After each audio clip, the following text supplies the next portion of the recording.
Don't be shy and let me talk to her, man. We'll support you, Beta. Don't worry, we'll support you. Whatever that is. I'm telling you, you guys are treating me like I'm like socially retarded. I'm very good socially. Wait, you're socially good except when it comes to marriage. Marriage, right. Don't just look at her and say, oh, I don't like her. I don't do that. You guys think I do that, but you're so desperate for me to like someone that you don't trust when I make my own choices and I give everyone a fair chance. To like somebody, you got to get to know somebody. Why do you love mom and dad? Because you've been with them for all these years. Yeah, that's true. So if you Moment I don't like you guys, I'm awkward. Take a little interest. Okay. And you know what will happen? If nothing, let's say you do not like, you may say, oh, my friend might be right for her. So introduce to a friend. This is the most unnecessary pep speech I've ever gotten in my life. Yeah, okay. Let's go. Guitar, are we done, man?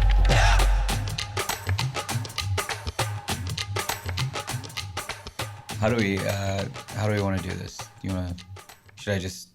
Just start at the beginning of the story. Right. So, when I think about our extended family, I always felt like growing up I was the odd man out. Mm-hmm. But now I think it's all relative. Like, my entire life I got made fun of for having a big nose. People call me Gonzo. And so I always thought this nose was kind of my obstacle to greatness. And then recently, I was getting fitted for a hat as an actor, and the guy goes, "You have an unusually small head." After all these years, I found out that my nose was perfect. It was my head that was small.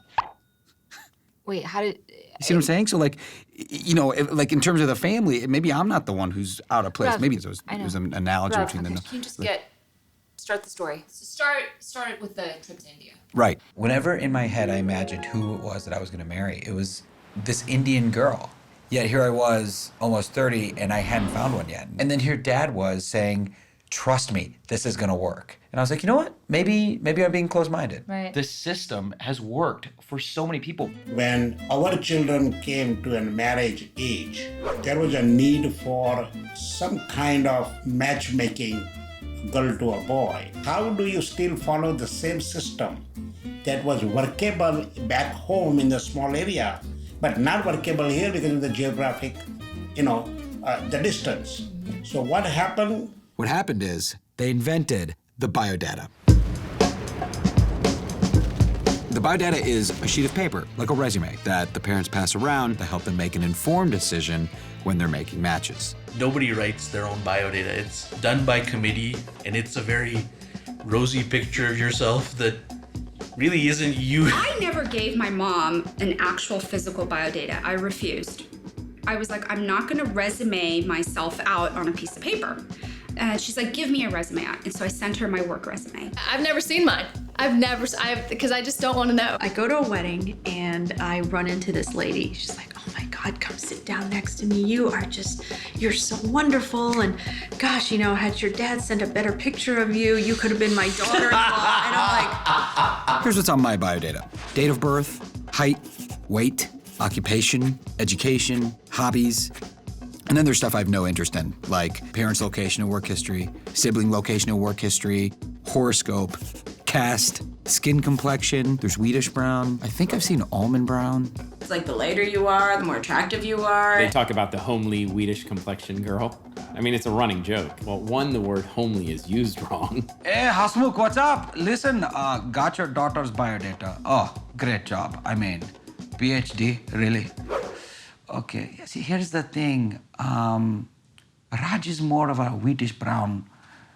He's just had a good life, and we've kept him out of the sun on purpose. So good to talk to you, and good luck with that dark daughter of yours. Congrats again on the PhD, great job. So after I gave Mom and Dad my biodata, they could officially release it into the marketplace. Within weeks, my biodata was in the hands of uncles, aunts, family, friends, and complete strangers. Now, while my biodata was circulating out there in the marketplace, Mom and Dad were simultaneously receiving other people's biodatas. Then what they do is filter them based on what type of women they think would be a good fit for me. Looks good, so I'm going to forward this to Ravi, okay?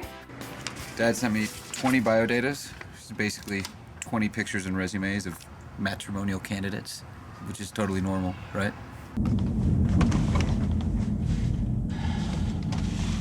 kind of nervous. That doesn't look bad. It's a contemporary bistro.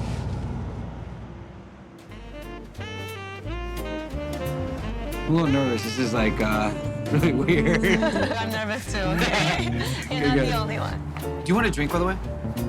Are you gonna get one? Yeah. Like, I've played a doctor like 30 times. Really? Yeah. Typical. Yeah, no. It's the next best thing for my parents. I have a lot of Asian friends. Okay. So we'll go like dinner, karaoke. It's so much Wait, hold on, fun. time out. Why do you have so many Asian friends? Well, I started off as a computer science major. I love chocolate. What girl doesn't? I'm a big chocolate fan. You like chocolate too? My parents love talking about blood pressure. Forever. They've always been talking. BP, what's your BP? Yeah.